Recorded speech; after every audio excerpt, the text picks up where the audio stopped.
তিনি অবতরণ করলেন এবং আল্লাহর কাছে সাহায্য চেয়ে দোয়া করলেন এবং তিনি বললেন, আমি অবশ্যই আল্লাহর নবী, একথা মিথ্যা নয়, আমি আব্দুল মুত্তালিবের পুত্র। এখানে দেখেন, আমি আব্দুল মুত্তালিবের পুত্র, স্পষ্ট। ইয়া আল্লাহ, আপনার সাহায্য নাজিল করুন।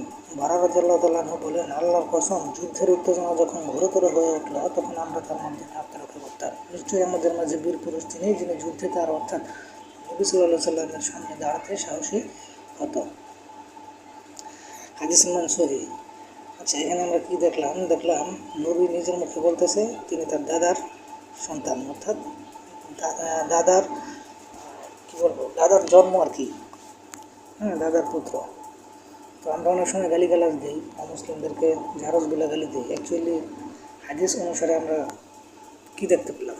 আমরা তো দেখতে পেলাম যে নবী মুহাম্মদ তিনি ছিলেন আব্দুল মুত্তালিব, অর্থাৎ তার দাদার সন্তান।